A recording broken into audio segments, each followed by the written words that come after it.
6 senjata api ala Melayu yang disenyapkan sejarah. Kalau fikir tentang senjata Melayu, ramai fikir cuma keris, tombak dan seangkatan dengannya. Tapi, sejarah sebenarnya lebih kompleks. Orang Melayu pada zaman tu sebenarnya dah menguasai dan menggunakan senjata api sendiri termasuk senapang dan meriam. Ini bukan sekadar teori. Catatan sejarah daripada Afonso Albuquerque, Panglima Portugis yang menawan Melaka, menunjukkan bahawa orang Melayu mempunyai pengetahuan dan kemahiran dalam senjata api.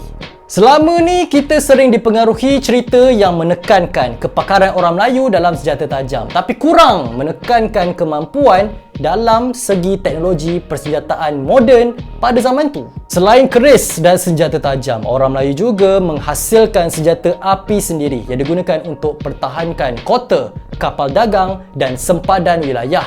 Berikut adalah 6 jenis senjata api tradisional yang digunakan oleh orang Melayu. Nombor 1, meriam. Meriam besar Sri Patani. Meriam besar ni biasanya diletakkan di atas tembok kota dan digunakan untuk pentempuran jarak jauh.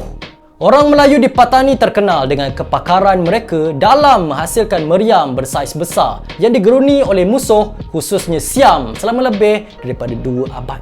Menurut sejarah, apabila Siam menakluki Patani, meriam besar seperti Sri Patani dan Sri Nagara dirampas. Hanya meriam Sri Patani yang sampai ke Siam kerana Sri Nagara tenggelam di laut. Kini, meriam tersebut dipamerkan di hadapan pejabat Kementerian Pertahanan di Bangkok, Thailand sebagai saksi sejarah kebesaran senjata Melayu.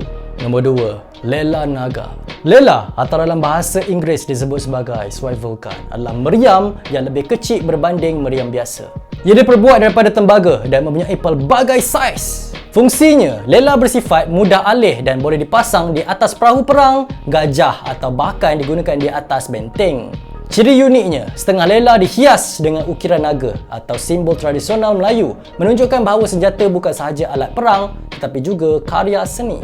Lela membolehkan tentera Melayu menembak musuh dari jarak sederhana dengan ketepatan yang tinggi, satu inovasi penting pada masa tu. Nombor 3, rentaka.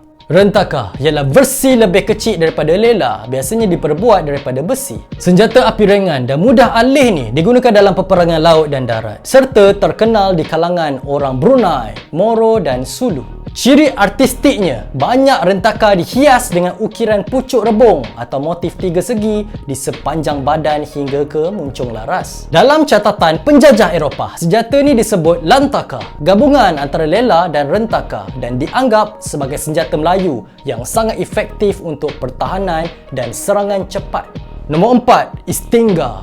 Istingga adalah moyang senapang patah moden, dikenali sebagai senapang kancing sumbu.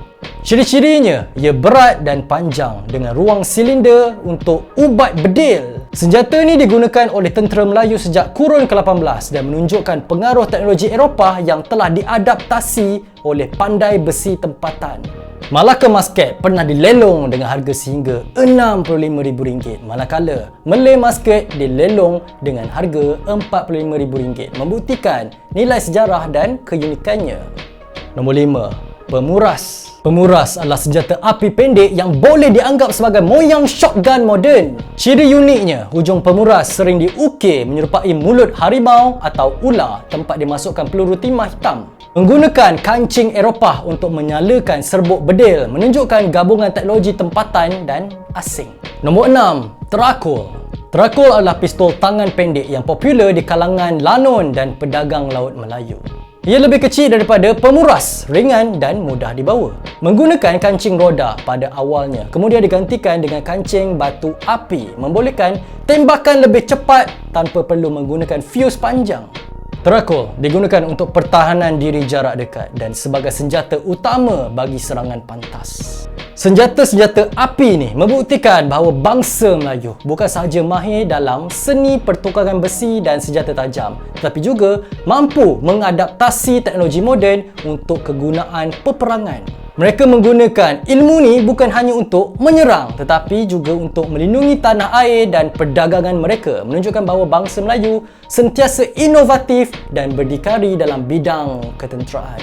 Menyedari sejarah ni sepatutnya membuatkan kita bangga dengan warisan teknologi dan ilmu pertahanan Melayu serta menanam cita-cita untuk mengembalikan kegemilangan dalam penguasaan ilmu dan teknologi pada masa kini. Kalau anda suka video ni, jangan lupa subscribe channel ni. Jangan lupa juga like, share dan komen, berikan pendapat anda di ruangan bawah. Nama saya Daniel. Terima kasih kerana menonton. Selamat tinggal. Jumpa lagi. Assalamualaikum.